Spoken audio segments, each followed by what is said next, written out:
All right, so in this video, we want to look at stress, right? So some of the things we want to look at: what is stress? Where does it come from? What are the different sources of it? Three, what kind of impact is it having on us, particularly if we're not properly managing it? And then finally, what can we do about it, right? So how can we potentially prevent it? Or if you're already experiencing stress, how can we cope with it? Okay. So one thing to understand about stress is this is something that's very unique to each individual, right? So what we mean by that is what stresses me out isn't necessarily what stresses you out, or if we do have the same source of stress, it doesn't necessarily mean that it's impacting us to the same degree or in the same way, right? So we each experience stress in a slightly different way. That actually makes it pretty difficult to study, like from a research standpoint. That doesn't mean there haven't been attempts, right? So some researchers came up with what's called the social readjustment rating scale. Okay, basically what they want you to do is look at these are a list of different events that can occur in someone's life, and each of them have almost like a point value associated with them on a scale of 1 to 100. Right, so 100 being the most stressful thing that can happen, 1 being, not so much, but it's causing something. What you're supposed to do is go through the list. You put a little check mark next to each one of those events that have occurred in your life over the previous 12 months. And then once you've checked all the boxes, you go through, you look at the point value for each thing, and you just add up the score for all the things that have happened. And what they're going to say is that if your score goes over 150, then you've experienced a high level of stress to the point where it's going to have a negative impact on you. Okay, so it's an interesting model. It can be effective to a certain extent, especially if we're just kind of getting a good feel for something like a snapshot. But we also have to consider that, all right, so you rated this at, let's say, 75 points.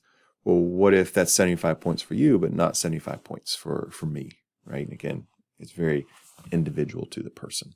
Okay, so from a research standpoint, measuring stress across people can be a little more difficult if we're going for that complete objectivity that we would like. Okay.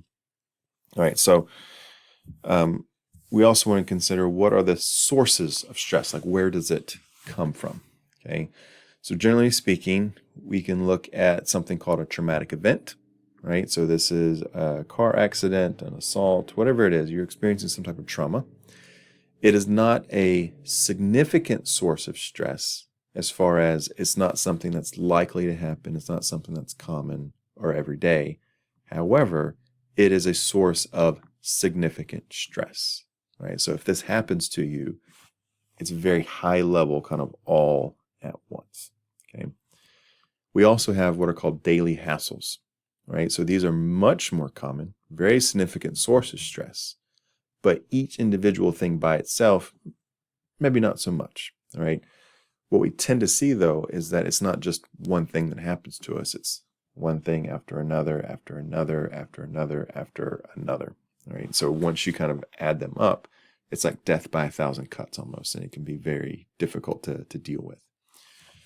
Now, when we look at these daily hassles, the number one source of stress, all right, the number one source of stress on a daily basis is interpersonal conflict, okay? Interpersonal conflict. Or, the way I like to say it is having to deal with other stupid people, okay? Having to deal with other people and their stupidity causes us a lot of stress, whether it be school, work, friends, family, whatever it is. Having to deal with other people and how they can be sometimes can be very frustrating. Okay? Other sources of stress that we might see, if you have a job, right? Even if you love your job, it's going to be a source of stress. It's going to cause some kind of anxiety or worry for you. Okay, we can also look at social and cultural stress, right? So what are your living conditions? Do you have the means to provide for yourself? Are you facing any kind of discrimination? Are you having to adapt to new cultures? Whatever it may be, just a lot of social aspects, a lot of cultural things can be happening. Okay? Now, stress is an emotion, right? And when we experience an emotion, there's always three things that happen, right? There's a expressive response, so we show it in some kind of way. There's our subjective experience of the emotion itself, right? So what's causing us to be stressed and how do we feel that stress from an emotional standpoint? And then there's also a physical response, right? So every time you experience an emotion, there's a physical response. And this is where we start to see some of the first impacts, negative impacts of stress on us, right? So stress is one of those things that the physical impact, what we're often going to see is that muscles tend to tense up and potentially tighten, right? Blood pressure tends to increase, heart rate may also increase, and we're just putting an overall amount of, overall there's a sense of stress and strain on the body, okay? Do that over a short period of time, okay, we can deal with that, but when it's prolonged, when it's something that's happening more consistently, that's going to start to take a mental and physical toll on us, right? So one of the things that we see is that if you are unable to properly manage your stress, it can actually do things like reduce the responsiveness of the immune system, right? So it's a fancy way of saying you're going to get sick more often, right? You're not going to feel as well. It's hard for you to enjoy physical health if you're constantly battling the negative effects of stress on your body, okay? So we talked about what stress is, talked about some of its sources, kind of what its impact on us is as well. What we want to also consider are what are some things that we can do to combat stress? How can we fight against it? Okay. Now this is where it gets a little interesting for one aspect, in that we said that the number one source of stress on a daily basis was other people. And yet one of the best buffers that we're going to see against stress on a daily basis is other people, okay? So this tells me that other people can either be something that's contributing to my stress and causing it to happen, or these are the people that I can look to for support, family and friends that I can reach out to in times of need, and they're going to help me through that problem, right? So this is an opportunity for us to kind of do some self-reflection and ask ourselves, who are the people that we're choosing to surround ourselves with? Are these individuals that are helping us in times of need, or are they the ones causing the stress to begin with? Okay.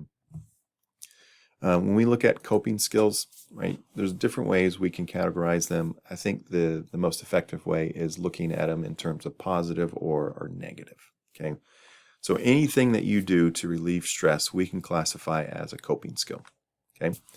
Now, a positive coping skill is something that we do, and the end result is that we feel better and the stress is gone. And that's it. No negative consequences, just stress relief, okay? If we compare that to a negative coping skill, this is something that if you engage in this action or behavior, if you do this thing, you will feel better, right? The stress will be gone. However, we're calling it a negative coping skill because that stress relief is temporary, and the very nature of what you're doing of that negative coping skill is potentially going to cause more stress moving forward, or it's has its own consequences associated with it. Okay, so let's think drugs and alcohol, right? If you engage in those substance use behaviors, you temporarily have relief from your stress, but the nature of those behaviors are causing more stress or more problems in the long run. If we compare that to other positive coping skills, getting the proper amount of sleep, having some type of regular physical exercise, eating well, spending time with friends and family who are a positive supportive network, engaging in hobbies, these are things that provide stress relief, but no negative consequences, right? So that's where we're going to see the major differences between the two. And so our goal in life, what we want to do is maximize the number of positive coping skills that we're engaging in and eliminate and minimize as much as we can all the negative coping skills. And then we'll be able to see more of a positive change in our life.